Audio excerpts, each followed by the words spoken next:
안녕하세요. 고려대학교 산업경영공학과 DSBA 연구실의 김정섭입니다. 오늘은 HRNet이라는 모델을 다룬 Deep High Resolution Representation Learning for Human Pose Estimation 이라는 논문을 소개드리고자 합니다. 본 연구는 2019년 CBPR에 억셉되었고 비교적 오랜 기간 Human Pose Estimation이라는 태스크를 두고 코코 벤치마크 데이터에서 소타를 유지해왔던 모델입니다. 오늘 발표의 구성입니다. 먼저 본 논문을 말씀드리게 된 모티베이션을 간략히 설명드리겠습니다. 그리고 휴먼 포즈 에스티메이션 태스크 자체에 대해서 생소하신 분들도 계실 것이라 생각합니다.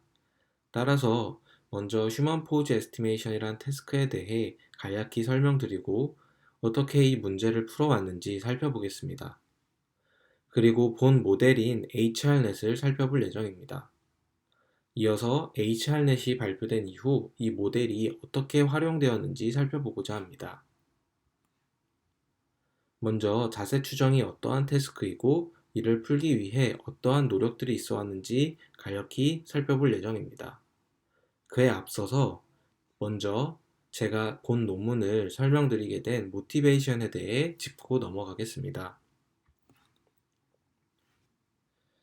자세 추정이라는 태스크가 다소 생소할 수 있기 때문에 제가 관심을 갖게 된 계기와 다양한 활용 분야를 소개드리면서 조금 더 친숙하게 해드리고자 합니다. 자세 추정은 말 그대로 영상 속 사람의 자세를 추정하는 것입니다. 사람의 자세라는 건 사실 주요한 관절들의 움직임에 따라 정해지게 됩니다. 따라서 자세를 추정한다는 건 곧 사람의 주요 관절들을 찾는 것과 동일하게 됩니다. 연구에서는 주요한 관절들을 조인트 혹은 키포인트라고 표현합니다. 디텍션 대상의 의미를 강조한 키포인트를 강조해 키포인트 디텍션이라고도 자세 추정을 부르곤 합니다. 그래서 결론적으론 아래와 같이 특정 포즈를 만들어내는 키포인트를 영상 속에서 찾아내는 태스크라고 이해할 수 있습니다. 아래 그림에서 보이시듯 사람의 주요 관절의 키포인트를 잡아내는 식으로 자세를 추정하게 됩니다. 처음 자세 추정에 관심을 갖게 된 것은 개인적인 관심사 덕분입니다. 개인적으로 캐릭터 애니메이터 분야에 관심을 갖고 있습니다.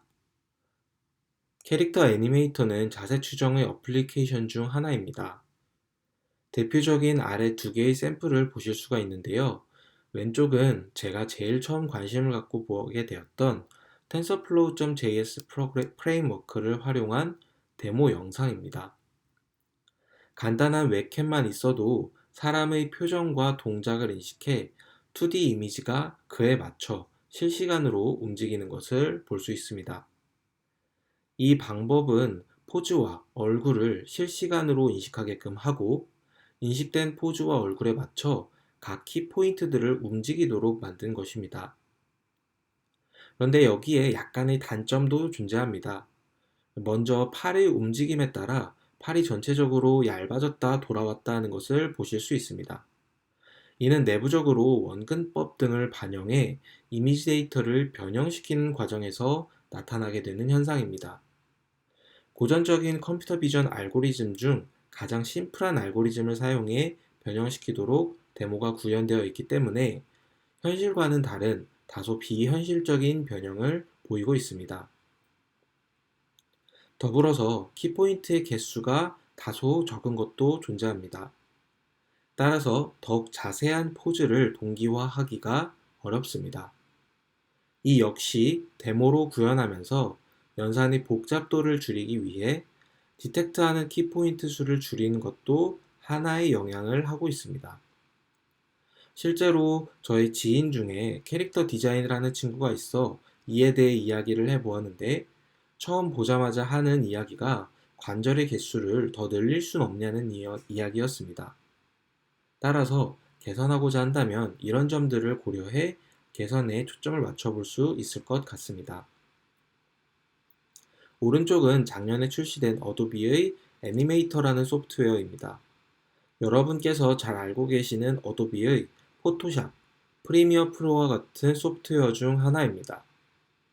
동일하게 웹캠의 사람을 인식해 그에 맞춰 2D 이미지를 애니메이션화 해주는 그러한 소프트웨어입니다. 상업적으로는 운동, 엔터테인먼트, 재활 등 다양한 방향으로 사용을 할 수가 있습니다. 아마존 고 같은 경우에는 매장 내부에서 고객의 포즈를 인식해 결제나 서비스에 활용하고 있다고 합니다. 국내에서는 대표적으로 카카오 브레인의 연구를 볼 수 있습니다. 대표적인 포즈 에스티메이션 인식 데이터셋인 코코 키포인트 데이터셋이 있습니다. 작년에 카카오 브레인이 이 데이터셋 챌린지에서 좋은 기록을 차지했다라고 합니다. 기존의 소타 모델들, 저희가 오늘 볼 HR넷 등은 요가 같은 어려운 동작에 대한 디텍션 성능이 낮다고 합니다. 그래서 그걸 개선해보고자 연구를 진행했고 그 결과물을 API로 제공하고 있습니다. 이번엔 본격적으로 자세 추정 태스크가 어떻게 진행되는지 살펴보겠습니다. 보이시는 사진은 대표적인 벤치마크 데이터셋인 코코 데이터셋에서 가져온 것입니다. 왼쪽에 보이시는 것처럼 사람의 객체 이미지를 모델이 받으면 최종적으로 저희는 오른쪽과 같이 각 키포인트들을 유추해내는 결과물을 얻고자 하는 것입니다. 그런데 키포인트를 찾는다는 것은 이미지상에서 각 키포인트들의 좌표값을 찾는 것과 동일합니다. 지금 보이시는 사진은 425바이 640의 이미지입니다. 이것을 인풋 이미지로 받으면 최종적인 출력은 그 이미지에서 찾아낸 키포인트들의 좌표값을 뱉어내는 것입니다. 따라서 우리의 예측 좌표값은 다운샘플링 되거나 플래튼 된 상태에서의 값들이 아니라 인풋 이미지 사이즈 425바이 640에서의 좌표값이 되게 됩니다. 뒤에서 말씀드리게 될 테지만 간략히만 말씀을 드리자면 분류 태스크와 유사한 CNN 구조를 활용하고 있습니다. 하지만 결정적으로 다른 점 또한 여기에서 살펴볼 수가 있는데요. 이제 분류 태스크와는 다르게 인풋 이미지 사이즈에 맞게 최종 출력 값을 업샘플링 시키는 과정이 필수적으로 필요하게 되는 것입니다. 따라서 앞으로 보실 모든 구조가 이러한 업샘플링 또는 트랜스컨볼루션 과정을 필수적으로 갖고 있고 압축된 이미지 피처맵을 어떻게 하이 레졸루션, 즉 원본 이미지 쉐이프에서의 피처맵으로 잘 복원 또는 유지해내느냐가 중요한 목표가 되게 됩니다. 이미지 세그멘테이션도 마찬가지로 이러한 특징을 갖고 있을 것입니다. 태스크를 이해하려면 대표적인 벤치마크 데이터셋을 살펴보시는 게 이해에 도움이 되실 수도 있을 것 같습니다. 대표적인 코코 데이터셋을 가져왔습니다. 키포인트 디텍션, 자세 추정을 위해 사용하는 주요 데이터는 보이시는 것과 같이 왼쪽의 이미지 데이터, 그리고 오른쪽의 어노테이션 데이터가 존재합니다. 어노테이션은 각 키포인트인 코, 눈과 같은 부위들이 x, y 좌표값으로 제시가 되어 있습니다. 실제로는 x, y, z로 3개의 투플로 이루어져 있습니다. x, y는 좌표값을 의미하고 z는 해당 관절이 이미지에서 잘 보이는지 여부를 표현합니다. 보이시는 것처럼 2라고 표현이 되어 있는 z값은 코, 눈과 같은 키포인트들이 실제 이미지상에서 주어진 이미지상에서 잘 보이고 있다라는 것을 의미하고 1이면 가려져 있는 경우 0이면 이미지상에서 잘려서 존재하지 않는 경우를 의미합니다. 좌표값을 예측하는 것이기 때문에 당연하게도 첫 접근은 말 그대로 좌표값을 리그레션하는 것이었습니다. 2013년에 딥포즈라는 논문이 나왔는데 이 논문이 2D 이미지 자세 추정에 최초로 딥러닝 모델을 접목한 것으로 이야기됩니다. CNN 네트워크를 통해 각 키포인트 좌표를 리그레션하는 말 그대로 좌표값 포인트를 찾아내는 태스크로 풀어냈습니다. 그렇지만 이전 머신러닝 모델들과 비교해 그다지 성능이 매우 높게 올라가는 그러한 효과를 보이지는 못했었습니다.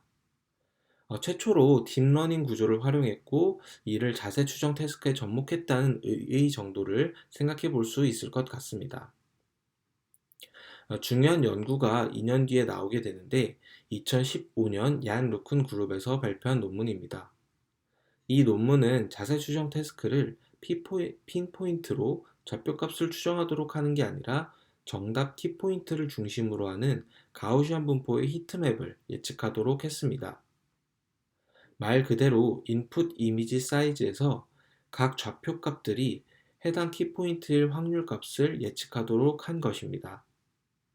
이를 통해서 앞서 본 연구보다 약 2배 이상 높은 성능을 이뤄내며 큰 폭의 성능 향상을 이뤄낼 수 있었습니다.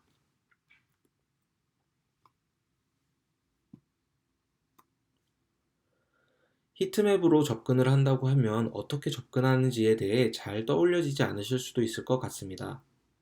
왼쪽에 보이시는 것처럼 가우시안 분포의 히트맵을 가정하게 되는데요. 모드, 즉 가장 높은 확률값을 갖는 좌표를 봉우리로 하게 하는 히트맵을 모델이 뽑아내도록 합니다. 히트맵 한 장당 한 개의 키포인트 히트맵을 구성하게 되고 따라서 키포인트가 17개, 즉 찾고자 하는 관절의 개수가 17개라면 인풋 이미지 x, y 사이즈의 히트맵이 총 17장이 나오게 됩니다. 결론적으로는 오른쪽처럼 각 키포인트의 히트맵 베이스의 추정을 결론적으로는 할 수 있게 되게 됩니다.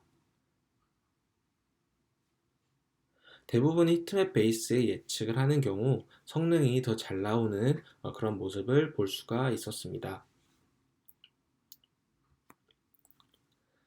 자세 추정은 크게 한 사람의 자세 추정, 그리고 여러 사람의 자세를 동시에 추정하도록 하는 태스크로 나눌 수 있습니다.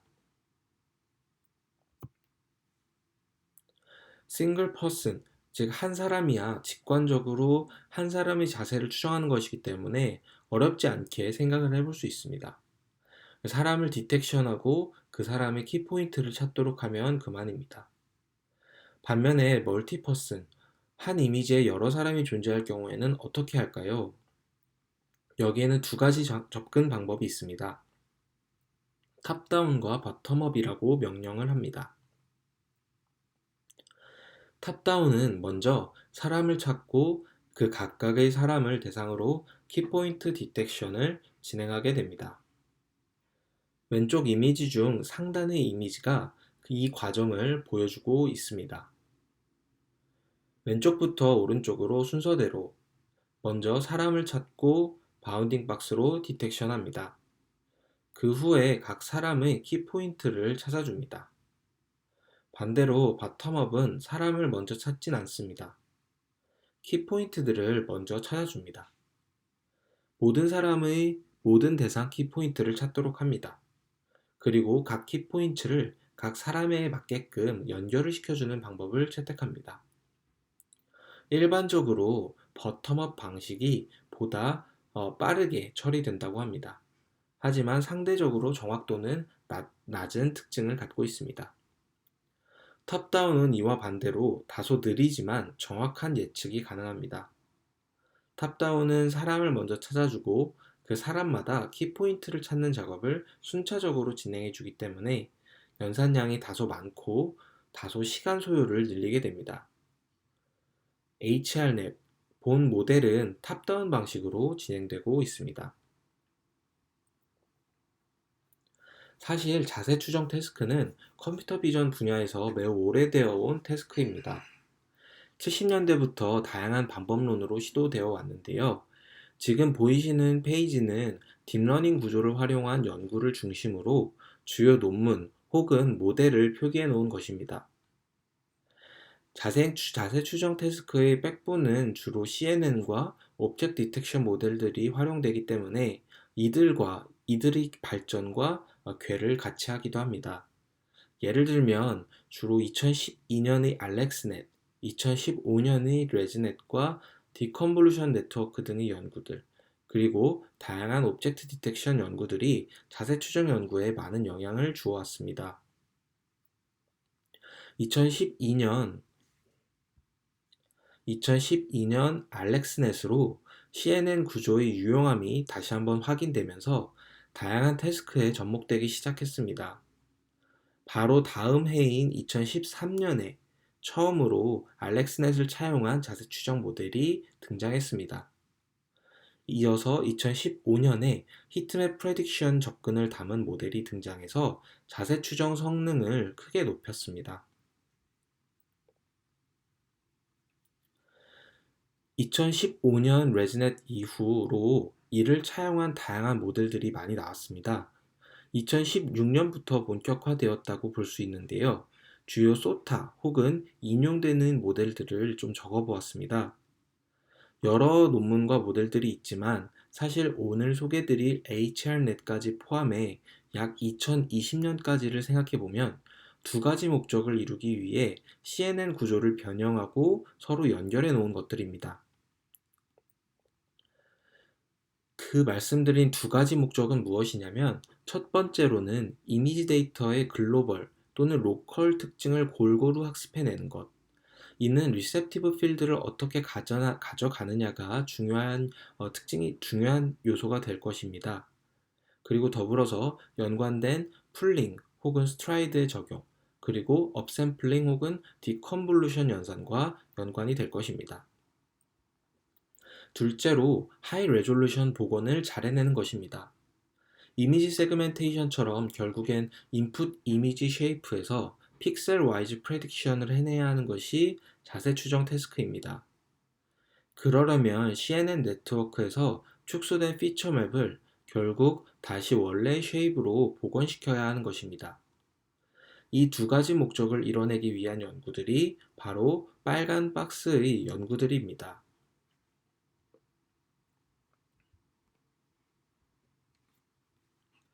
아마 이 부분에 대해 고민과 사전 지식을 많이 갖고 계셨던 분들도 계실 것 같습니다.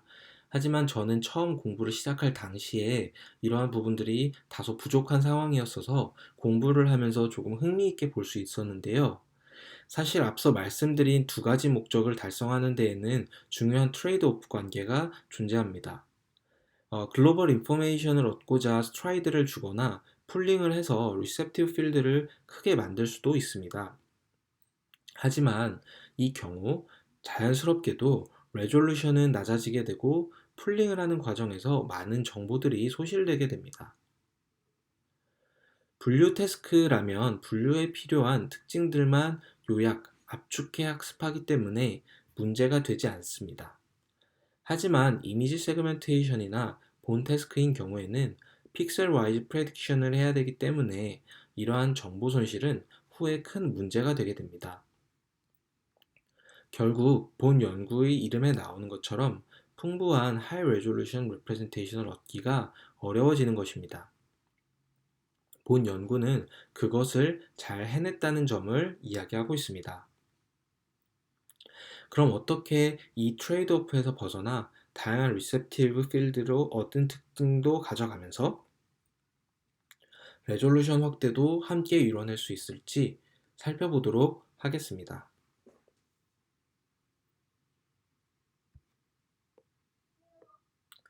HR넷에 대해 살펴보겠습니다. HR은 하이 레졸루션의 약어입니다. 이름처럼 하이 레졸루션을 잘 만들어가는 데 집중하고 있습니다. HR넷 이전의 방식들을 살펴보겠습니다. 다양한 베리에이션이 있었습니다. 하지만 기존의 방법론들을 대표할 수 있는 심플 베이스라인이라는 모델의 구조를 살펴보도록 하겠습니다. 본 모델은 HR넷과 더불어 아직까지도 베이스라인 모델로 활용되고 있습니다. 보이시다시피 고해상도에서 저해상도로 저해상도에서 고해상도로 압축과 복원을 반복하는 모습을 보이고 있습니다. 압축의 과정은 스트라이드 컨볼루션 혹은 풀링으로, 복원은 업샘플링 또는 트랜스 컨볼루션을 적용하게 됩니다.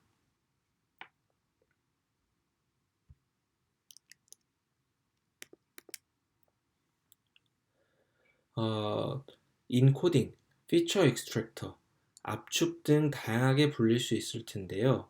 이 저해상도로 가는 과정, 즉 리셉티브 필드를 확장해 가는 과정은 픽셀 와이즈 프레딕션에 중요한 작은 물체나 지역적인 정보들의 손실을 가져오게 됩니다. 본래 이 과정은 클래시피케이션을 위해 필요한 주어진 이미지의 중요한 특징만을 뽑아내는 데는 능숙하지만, 그러다 보니 놓치는 것들이 자연스럽게 많아지게 됩니다. 그리고 최종적으로 저희가 얻어야 하는 인풋 이미지 사이즈로 복원하는 픽셀 와이즈 프레딕션에 부정적인 영향을 주게 됩니다. 본 연구는 이러한 문제점의 원인이 단순히 리셉티브 필드를 확장해가는 것 때문은 아니라고 이야기를 합니다. 단지 구조가 직렬화되어 있기 때문이라고 봅니다. 여기서 직렬 구조라는 건 로컬과 글로벌 특징 추출, 즉 학습의 과정이 순차적인 직렬 과정으로 되어 있기 때문에 최종적으로 업샘플링에 모든 프로세스가 과도하게 의존하고 있는 구조라는 점입니다. 저자는 이 직렬 구조를 벗어나면 리셉티브 필드를 확장해 가면서도 지역 정보 손실이 크지 않을 것이라고 주장을 하고 있습니다. HRNet은 보이시는 것과 같은 모습으로 직렬 구조를 벗어나 병렬 구조를 가져가고자 합니다. 병렬적인 하위 네트워크를 쌓아주는 모습입니다. 하나의 로우 안에선 레졸루션, 즉 크기가 모두 동일하게 구성되어 있습니다. 하지만 로우가 밑으로 내려갈수록 하이 투 로우 레졸루션 네트워크를 통해 다운 샘플링을 하게 됩니다. 그래서 레졸루션 스케일은 동일하면서도 각 스케일별로 레졸루션은 그대로 유지가 될 수 있는 것입니다. 이를 통해 다양한 스케일의 스페이셜 정보를 충분히 학습할 수 있다고 합니다. 보이시는 것과 같이 각 로우의 하이 네트워크들은 수평, 병렬적으로 각기 포워드를 진행하게 됩니다.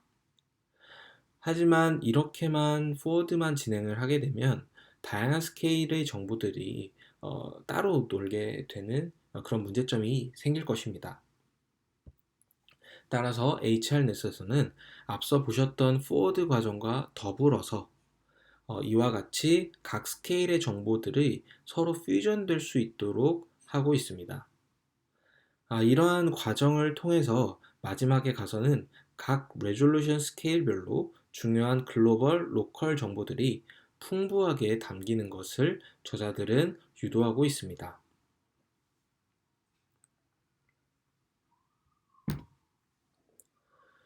보이시는 피겨는 본 논문에서 발췌를 해왔는데요.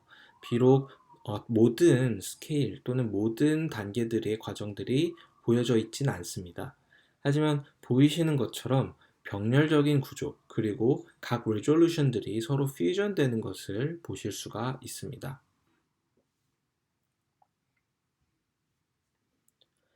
HRNet의 구조를 조금 더 자세히 보기 위해서 보이시는 것과 같이 각 스테이지로 나눠서 살펴보겠습니다. 스테이지 1에서는 하나의 레졸루션이 유지되고, 스테이지 2에서는 두 개의 레졸루션이 유지되며 여기서는 서로 퓨전이 시작되게 됩니다. 스테이지 3에서는 이러한 것이 3개의 스케일로 이루어지게 되고, 스테이지 4에서는 4개의 레졸루션 스케일이 존재하게 됩니다. HRNet은 총 4개의 스테이지, 4개의 레졸루션까지 만들고 이를 서로 병렬적으로 퓨전시키게 됩니다. 먼저 스테이지 1을 보시겠습니다. 스테이지 1은 오른쪽과 같이 레지듀얼 유닛을 반복하고 그 다음에 쪼개지게 되는 그런 구조를 갖고 있는데요.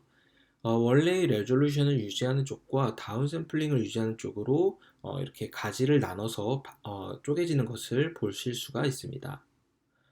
다운샘플링은 각기 가로와 세로를 2로 나눠 사이즈를 줄여주는 그런 연산을 진행을 하게 됩니다. 다음은 스테이지 2입니다. 스테이지 2는 본격적으로 퓨전과 트랜지션이 진행되게 됩니다. 먼저 퓨전을 맞는 익스체인지 유닛을 보시도록 하겠습니다. 일단 레지듀얼 유닛을 스테이지 2는 보이시는 것과 같이 본격적으로 퓨전과 트랜지션이 진행되게 되는데요. 먼저 퓨전을 맞는 익스체인지 유닛을 보시겠습니다. 일단 레지듀얼 유닛을 기본적으로 진행을 하게 되고요. 그리고 이를 다운샘플링 연산, 그리고 업샘플링 연산을 함께 진행해 줍니다. 그래서 결국 레졸루션이 유지되면서도 작은 레졸루션의 정보가 높은 레졸루션으로 유입이 되고 반대의 경우도 진행되게 됩니다. 이 과정에서 업샘플링은 nearest neighbor 업샘플링이 진행되게 됩니다. 퓨전에 이어서 또 하나의 새로운 작은 레졸루션을 만들어내야 할 텐데요. 이를 위해서 새롭게 다운샘플링을 통해서 가로, 세로 절반의 레졸루션을 갖도록 하는 다운샘플링을 진행하게 됩니다.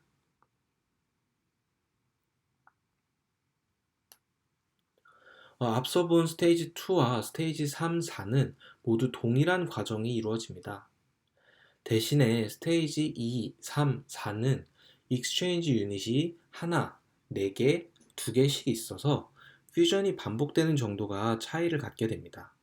결국에 스테이지 2부터 4까지는 멀티 레졸루션 간 퓨전이 진행이 되고 더불어 레졸루션의 스케일을 확장하는 트랜지션이 이루어지는 단계라고 보시면 될 것 같습니다.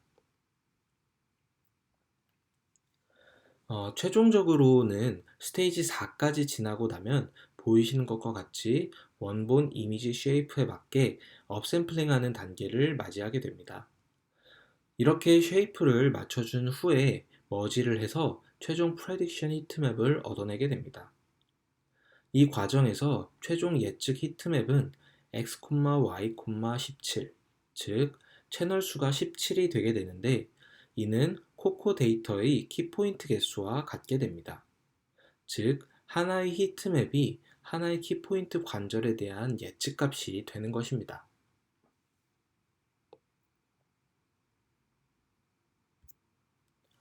다음은 실험 부분입니다. 코코 데이터셋을 대상으로 진행한 것을 설명드리겠습니다. 학습에 사용된 이미지 수는 약 5만 7천 장, 그리고 펄슨 인스턴스는 15만 개가 있다고 합니다. 더불어 평가를 위해서 밸리데이션 데이터와 테스트 데이터를 활용했습니다. 탐지 대상 키포인트는 역시 17개로 주어져 있었습니다. 실험 성능의 평가 지표는 예측값과 그라운드 트루스 값의 유사성을 측정하는 오브젝트 키포인트 시밀러리티, 그리고 이를 바탕으로 하는 에버리지 프리시전이 사용되었습니다. 방금 접하셨던 오브젝트 키포인트 시밀러리티라는 지표에 대해 다소 생소하실 수도 있을 것 같습니다. 오브젝트 디텍션 태스크를 접해보셨다면 아실 수 있을 IOU, Intersection over Union 이라는 그런 개념이 있었는데요. 이 IOU와 같은 역할을 하는 그런 지표가 키포인트 디텍션에서는 Object Keypoint Similarity라고 보시면 될 것 같습니다. 계산하는 과정은 보이시는 수식과 같습니다. 하지만 수식으로는 쉽게 잘 잡히지 않기 때문에 하나씩 살펴보도록 하겠습니다.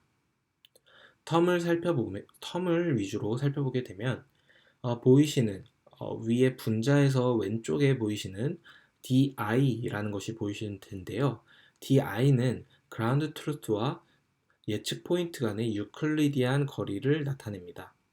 그리고 오른쪽 끝에 보이시는 VI는 해당 키포인트가 이미지 안에 존재 혹은 보이는지 여부를 보여주는 플래그입니다. 그리고 S는 객체 바운딩 박스의 대각선 길이로서 이미지의 크기를 대표하는 지표입니다. 그리고 KI는 관절 종류마다 사전에 정의되어 있는 상수값을 나타냅니다. 이 OKS라는 지표는 0과 1 사이의 값을 갖게 됩니다. 그래서 가장 좋은 예측을 할 경우에는 1의 값을 값습니다. 사실 이 수식에서 주의할 부분은 익스포넨셜 안에 있는 값들일 것입니다. 지수함수의 인풋 값이 음수로 되어 있기 때문에 자연스럽게 그라운드 트루스 값이 그라운드 트루스와 멀어질수록 OKS 값은 작아지게 되어서 낮은 성능을 보이는 것으로 지표가 측정될 것입니다. 분모의 SK는 일종의 정규화 역할을 하게 됩니다. 이 exponential 인풋 값의 분모에 보이시는 S와 K라는 값들은 일종의 정규화 역할을 하기 위해서 들어가 있는데요. 이제 오른쪽에 보이시는 것과 같이 이미 하나의 어떤 이 도표를 보시게 되어 시각화되어 있는 것을 보시게 되면은 이미지의 크기 S, 대각선의 길이로 표현된 S, 그리고 각 관절 부위의 반지름 K가 있습니다. 여기에 S와 K가 바로 저 S와 K인데요. 이미지가 크거나 관절 부위의 면적이 넓을수록 자연스럽게 합리적인 예측을 했더라도 그 값이 DI가 커질 수가 있는 것입니다. 왜냐하면 관절 부위나 이미지 크기가 크게 되면 자연스럽게 그 절대적인 거리 자체도 커지게 되기 때문에 DI, 즉 거리값도 커질 수밖에 없는 것입니다. 따라서 이러한 특징을 반영하기 위해서 보다 로버스트하게 값을 산출하기 위해 이러한 이미지 크기와 그러한 관절 부위의 면적을 분모로 넣어서 정규화시켜주는 것입니다. 다음은 Average Precision 지표입니다. Average Precision은 저희가 구한 OKS 값을 Threshold와 비교해 얻은 Precision과 Recall을 통해서 얻게 됩니다. 그래서 Precision Recall을 커브로 그려낸 다음에 해당 커브의 면적값으로 Average Precision을 정의하게 됩니다. 이 Average Precision은 민값과 더불어 다양한 종류를 갖고 있는데요. Threshold 값에 따라서 Average Precision 50 또는 75로도 잡기도 하고 더불어 옵젝트 사이즈에 맞춰서도 구하기도 합니다. 그 외에도 리콜 값을 중심으로도 평가할 수 있는 Average Recall 값도 존재하게 됩니다. 다음은 실험에 사용된 모델의 학습과 관련된 사항들을 보겠습니다. 학습을 할 때는 주어진 디텍트 이미지를 그대로 사용하는 것이 아니라 4대3의 비율로 맞춰 학습시켰습니다. 더불어서 데이터 증강을 위해서 아래와 같이 다양한 방법을 사용했다라고 합니다.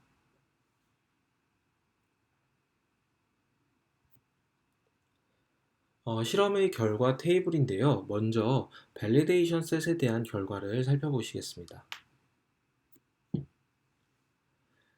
파란색으로 제가 음영 처리를 해놓은 곳이 HR넷이 파란색의 HR넷, 그러니까 파란색으로 음영 처리해 놓은 것이 HR넷의 실험 결과를 보여주고요. 빨간색의 음영 처리해 놓은 부분은 심플 베이스라인, 아까 말씀드렸던 가장 대표적인 베이스라인 그러한 모델로 활용이 되고 있는 심플 베이스라인 모델의 성능을 나타냅니다. 결과를 보시면 파란색의 HR넷이 빨간색의 심플 베이스라인보다 파라미터 수는 더 적고 Gflops, 즉 연산량은 더 낮은 것을 보실 수가 있습니다. 반면에 성능을 나타내는 지표인 AP의 값은 더 높은 것을 보실 수가 있습니다. 이어서 심플 베이스라인이라는 모델과 더불어 CPN 모델과 비교를 해보면 HR넷은 4포인트 이상씩 성능 향상을 보였습니다. 하지만 모델의 크기와 연산 복잡도는 다소 증가했습니다. 다음은 심플 베이스라인과 다시 한번 비교를 해보겠습니다. 앞서 본 것과 같이 심플 베이스라인의 스몰, 라지 모델 모두 스몰 HR넷 대비 더 낮은 성능을 보이는 것을 보실 수가 있습니다. HRNet의 경우 레지넷을 사전학습 모델로 쓸 경우와 또는 사전학습 모델을 쓰지 않은 경우로 나눠 실험을 진행을 해봤다고 하는데요. 프리-트레인드 모델을 사용한 경우에 모델의 에버리지 프리시전이 1포인트 정도 상승한 것을 보실 수가 있었습니다.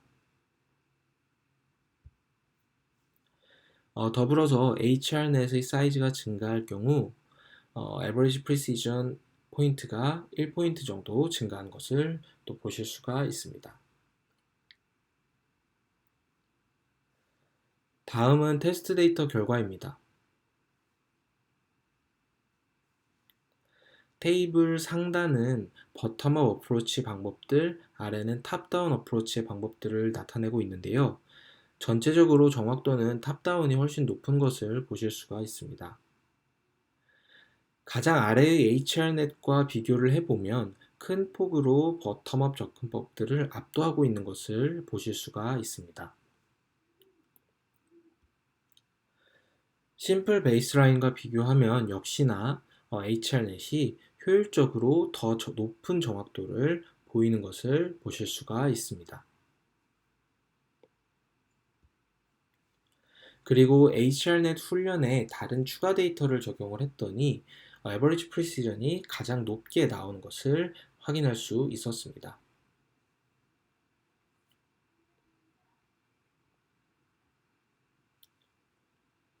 본 연구는 다음 두 가지 특징을 실제로 검증하기 위해 에벌레이션 스터디를 진행했습니다.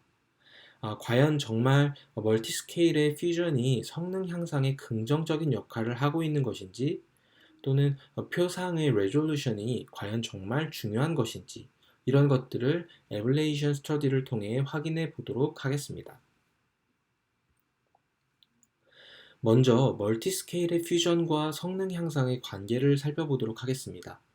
그래서 본 연구에서는 세 가지 모델을 구성해서 실험을 진행했는데요.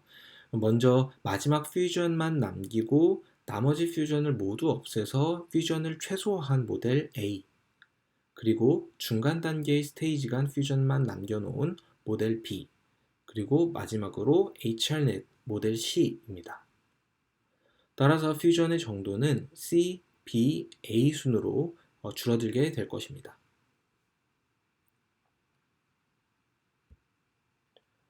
이를 시각화를 하면 모델 A는 다음과 같이 퓨전이 진행된 그런 상황을 이야기할 것입니다. 그리고 모델 B는 이와 같이 퓨전이 진행된 상황을 의미를 하고, 마지막으로 HRNet은 지금까지 보신 것과 같은 퓨전을 진행을 하게 됩니다.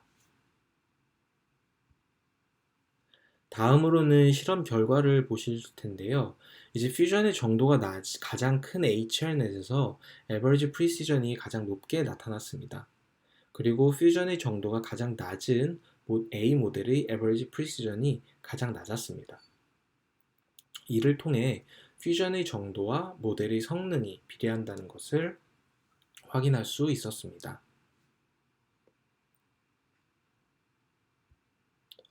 다음은 레졸루션과 성능의 관계입니다. 먼저 다양한 레졸루션의 히트맵으로 직접 예측값을 구성해 성능을 확인해 봅니다. 둘째로는 인풋 사이즈에 따른 모델의 성능을 확인합니다. 먼저 여러 레졸루션별로 히트맵 성능을 살펴보았습니다. 레졸루션이 커질수록 성능이 비례해서 높아지는 것을 보실 수 있습니다. 가장 작은 레졸루션의 히트맵은 Average Precision 스코어가 10 이하이기 때문에 도식화하지 않았다고 합니다. 그래서 이를 통해서 레졸루션이 키포인트 디텍션 성능에 영향을 준다는 것을 확인할 수가 있었습니다. 다음은 인풋 사이즈와 모델의 성능입니다.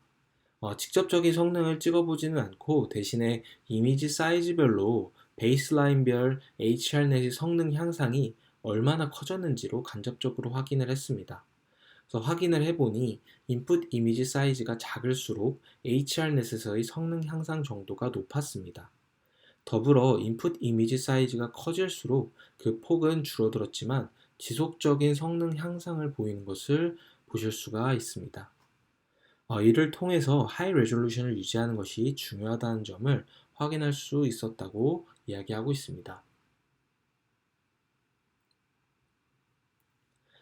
결론적으로는 HRNet은 결국 복원 없이 모든 과정에서 하이 레졸루션을 유지하도록 설계를 했으면서도 다양한 레졸루션의 표상들, 레프레젠테이션들을 반복해서 퓨전을 시켜줍니다.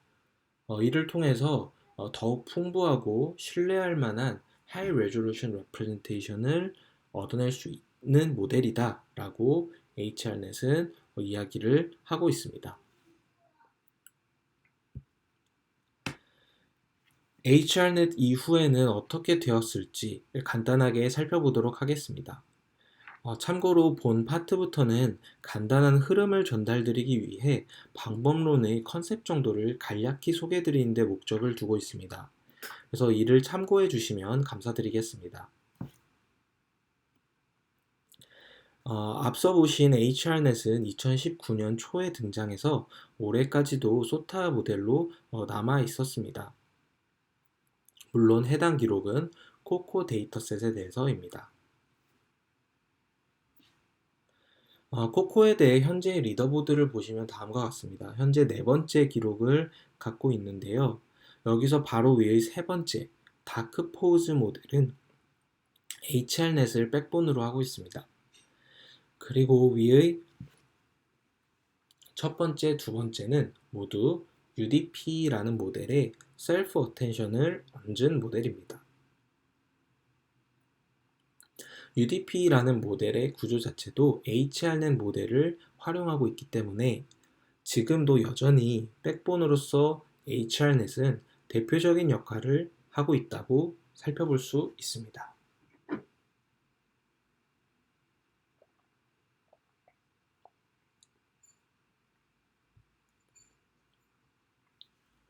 현재 소타 모델은 HRNet을 백본으로 하는 Polarized Self Attention을 적용한 PSA 모델입니다.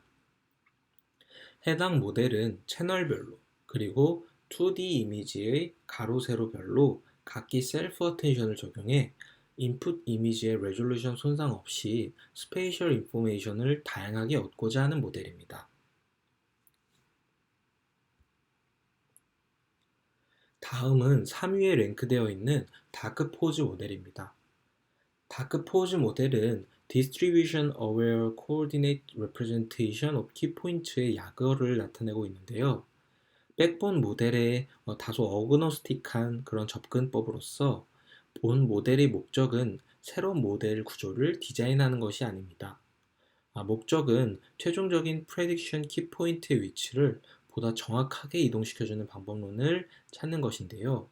따라서 키포인트 디텍션을 진행하는 백본 모델은 그대로 HRNet을 활용하고 최종적인 프레딕션 값 산출에 일종의 테크닉을 더하는 모델로 보시면 될 것 같습니다.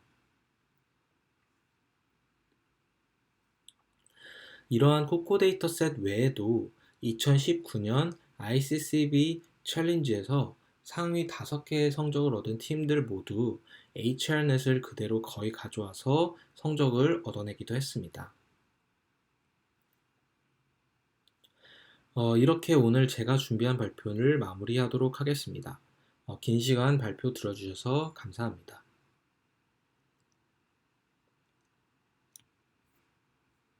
이어서 제가 준비했던 내용 중에 어펜딕스로 발표 자료 장표에 넣어놨던 부분들이 있는데요.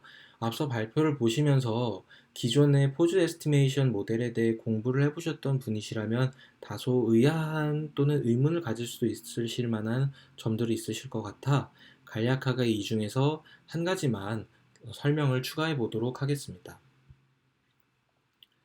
HR넷이 나오기 전에 이제 주요하게 인용이 되거나 조금 많이 활용이 되었던 모델들은 보이시는 것과 같이 4가지 모델 정도를 들어볼 수가 있을 것 같습니다. 본 모델들의 피규어는 HR넷 논문에서 가져오게 되었고요. 각자 보시면 지금 A, B, C, D 4개의 모델이 도식화되어 있습니다. 모델 구조가 도식화되어 있습니다. 그 중에 A라는 모델을 보면 스택트 아워글래스라는 모델이고 대칭적인 그런 하이 투 로우, 로우 투 하이의 직렬 구조를 활용하고 있습니다. 그리고 B, C, D, 캐스케이티드 피라미드 네트워크 CPN 모델과 C, 심플 베이스라인 모델, D의 combination with dilated convolution을 활용한 그런 모델이 있는데요. 이러한 BCD 모델 같은 경우는 heavy classification part, 즉 classification, 즉 high to low로 가는 과정은 굉장히 헤비하게 주어져 있는 반면에 low to high로 가는 파트는 굉장히 shallow하게 주어져 있는 것을 보실 수가 있습니다. 그리고 A와 B, 스택드 아워글래스와 CPN 모델 같은 경우는 스킵 커넥션을 활용해서 모델 구조가 적용이 되어 있습니다. 즉 이제 동일한 레졸루션을 갖는 레이어들 간에 압축과 복원 사이에 스킵 커넥션을 줌으로써 HR넷이 유도하고자 했던 효과를 퓨전이 유도하고자 했던 효과를 기대할 수 있는 그런 부분이라고 볼 수가 있을 것 같습니다. 네, 여기서 이제 한 가지 의문을 가지실 수 있는 점이 저도 그랬고요.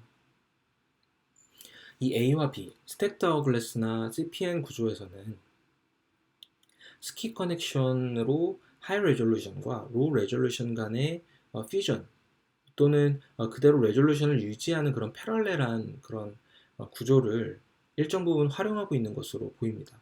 그래서 과연 HR넷의 구조가 그런 패럴렐한 병렬 구조의 퓨전을 활용한 모습이 과연 그런 노블티를 갖고 얼마만큼 기존 모델과 더불어서 기존 모델과 차별점을 가질 수 있는지, 거기에 대해서 과연 무엇이 다른 것인가, 스킬 커넥션과 퓨전이 무엇이 다른 것인가 의문을 가질 수 있고 저도 의문을 갖게 되었었는데요. 일단 본 연구에서는 이렇게 설명을 하고 있습니다.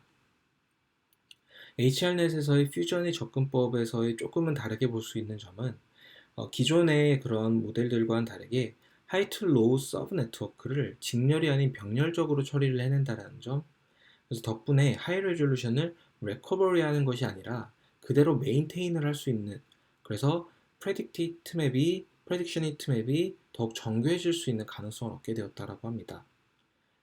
그리고 더불어서 하이와 로우 레졸루션의 퓨전을 반복적으로 진행하고 있다라는 점을 이야기를 하고 있는데요. 이 덕분에 하이 레졸루션이 더욱 리치해질 수 있다라고 얘기를 하고 있습니다. 그래서 보이시는 것과 같이 A와 B, 기존의 이제 스킵 커넥션을 활용한 모델 같은 경우는 물론 다양한 스케일 레졸루션을 그대로 복원된 이미지에 함께 합쳐주고 있기 때문에 기존의 로우 레졸루션의 스케일의 인포메이션들이 그러한 하이 레졸루션의 인포메이션들이 로우 레벨의 피처로서 그대로 합쳐지는 그런 특징을 갖고 있긴 하지만 기본적으로 HR넷 같은 경우는 이런 스킵 커넥션을 벗어나서 네트워크 자체를 병렬적으로 여러 단계로 연산을 반복해서 진행해주는 그런 패럴렐한 네트워크 자체를 구현을 했기 때문에 이러한 하이 레졸루션의 정보들이 굉장히 하이 레벨의 피처까지도 적용이 돼서 그대로 이어질 수 있다라는 점, 이러한 점들, 그리고 더불어서 퓨전이 그대로 본격적으로 또는 직접적으로 적용이 되고 있다는 점이 기존의 스킵 커넥션과는 다르게 조금 더 리치한 하이 레졸루션을 이끌어내는데 효과적이었다. 이러한 이야기를 하고 있는 것으로 이해를 했었습니다. 네, 그래서 정말 최종적으로 본 논문에 대한 발표를 여기까지로 마무리를 하도록 하겠습니다. 지금까지 들어주셔서 감사합니다.